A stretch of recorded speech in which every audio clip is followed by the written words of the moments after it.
And welcome to this video. My name is Janine Esbrand and I share videos about being a millennial wife, mum of two, entrepreneur, Christian, just navigating my way through the highs and lows of a busy lifestyle where crazy things sometimes happen.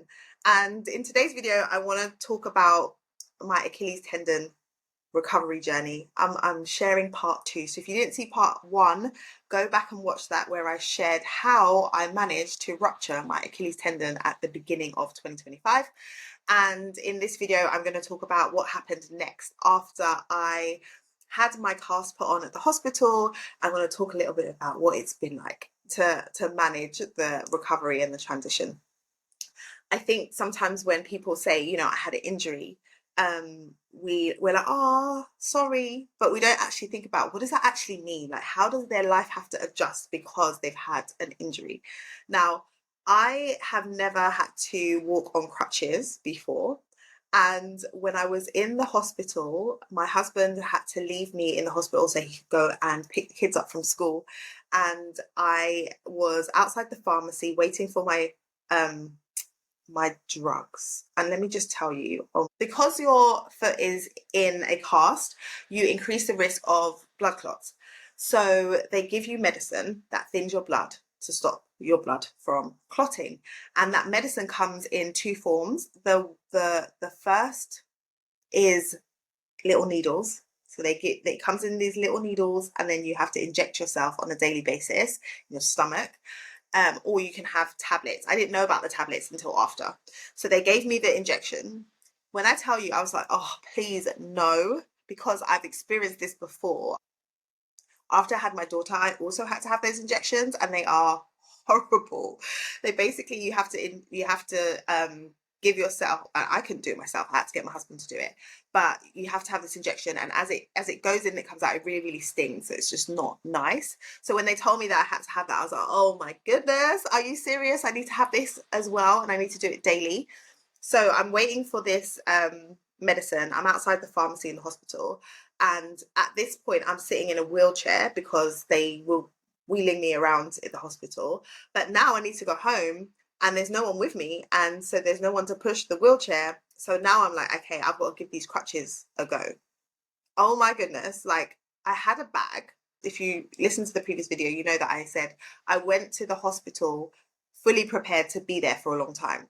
So part of that meant I filled my bag up with my laptop, with my headphones, with all the things work related that I would be able to do while I was waiting. So now I'm here sitting with these crutches and this massive bag and this medicine, and I'm trying to figure out, how am I going to get myself from here to the front of the hospital where my husband's picking me up? I was like, okay, I'm trying to figure this out. And there was a couple that was sitting there next to me, and they could see me like starting to get up. And I just had to say, look, guys, I don't know what I'm doing. I've never done this before. If I fall over, please don't laugh. And they were like, no, we won't laugh. And it was so hard. Like, I'm trying to like swing on these crutches, and immediately my arms start hurting, and I can see this long corridor ahead of me. I'm like, how am I going to make it? Like, how am I actually going to make it to the end of the corridor? And there was this lovely nurse that came up behind me. She's like, do you want some help? I was like, yes, please. So I gave her my bag, and then I was hobbling along, and I didn't even make it to the front. I just had to sit down at the next seat and tell my husband he needs to come in and get me. It was so difficult, and I was just thinking, wow, like, how much do we take for granted when our legs are working, when we're just able to get up? Like, you literally think, oh, I want to go get something, I get up and I walk. This is not that, right? This is a whole operation just to do the most basic of tasks.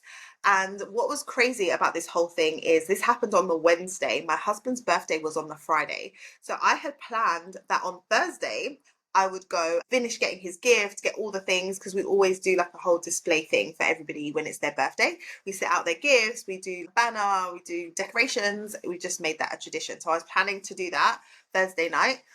I hadn't even got his card yet. So I had to hobble into Marks and Spencer's, which is the only shop that's at the front of the hospital, and get a card.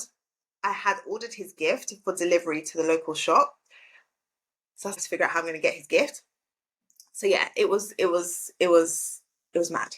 it was mad. The timing was not great because we had plans for the weekend, which I then had to cancel.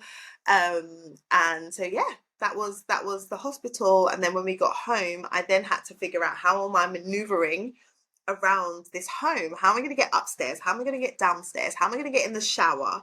Like all of the basic things. I purchased this cover for my boot, for my cast.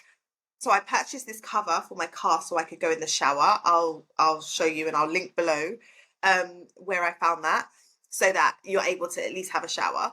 And I had to think about, how am I getting upstairs? So I spent a lot of time on my knees, I'm not gonna lie. I had to crawl up the stairs, and I would go down the stairs on my bottom, crawl up, scoot down, and yeah, it was a lot. It was a lot at first to figure out, how am I actually gonna get around. It's okay to say, oh, go home, rest up. That's what people say, go home, rest up. It's like, yeah, but the reality of that, when you have two children, age 7 and 9, at school, and having to help with getting them ready for school and the after school stuff and the homework, like, you're not really going to be able to just sit down and do nothing. And add to that, that you are a business owner, so you can't call somebody and say, hey, I'm not coming in, I've ruptured my Achilles tendon, so I'm ill, and still get paid, right? So I've got stuff to deliver. I have coaching clients that I work with. I have speeches that I need to write. I have projects that I need to complete for corporate clients that I work with. So who's just able to just sit down and do nothing? Not me. So I was grateful that my hands were intact and my arms working, and it was just my leg, because I'm able to like still do what I need to do on my laptop. But the maneuvering around the house, not easy. Not easy. If you know me, you will know that I am very much a problem solver. I am the person who will think about, how can we do this? Not can we do this? The question is often, how can we do this? So I was like, right, it's my husband's birthday. This was on Friday morning. He dropped the kids to school and he was on his way back. And I'm like, I want to do something special for him still for his birthday, because I feel like it's been overshadowed by this injury. So I was like, I want to make pancakes, but how am I going to make pancakes on these crutches? And so I had an idea. I went into my office and I got my wheelie chair. I got my wheelie chair from the office, and then I was like, okay, here's what we're going to do. We're going to put my injured leg on the wheelie chair, so my injured knee. So the injury is from, like, it's my calf, right? So I have the cast from just below my knee down. So I can actually kneel on the chair. So I'm kneeling on the chair, and then with the other foot, I'm using it to like move myself around. So I'm basically spinning around the kitchen using this chair to make these pancakes. And I succeeded. I managed to make the pancakes, and he was very, very happy. And he was like, how did you do that? And I was like, yeah, I just used this, and I've been spinning around the kitchen. And so now whenever I'm downstairs, if I need to move around, rather than me trying to use the crutches, I will scoot myself around using this chair. So the chair was a lifesaver. I managed to move around and give myself rest and stuff, and then get done what I needed to get done. So that was the first week of the injury. And then I got a call to say I need to come in for my scan. Went in for the scan on Tuesday. So it's just under a week since I did the injury. And then they took me to ultrasound, where they scanned my leg.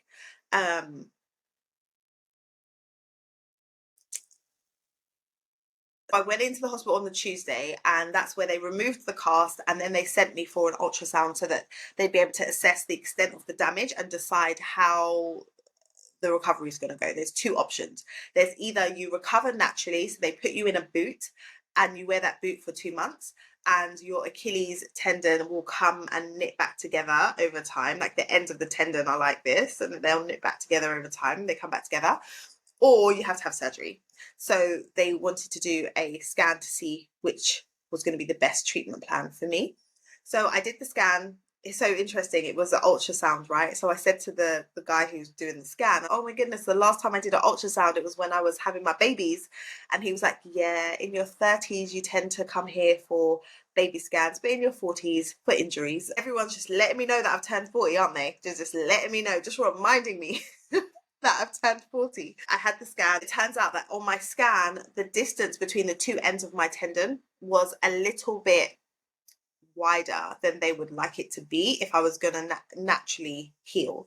So normally if it's 10 centimeters or less, they would say it's going to come back together and you'll be fine. If it's more than that, then you'll have surgery. Mine was 11, so it's kind of like a borderline situation. So they had to wait for the consultant to look at it and decide what would be best. And ultimately they decided that I should have surgery because I'm active and I'm still relatively young. This is what the surgeon said to me, because at this point, guys, I'm feeling old because everyone's just telling me, wow, you're over 40. Oh, you shouldn't be playing netball over 40. You're not young anymore. And I'm just like, I remember when I used to watch my mum play netball, there were older ladies playing netball. Like, we can play. Why are we saying that I can't because I'm over 40?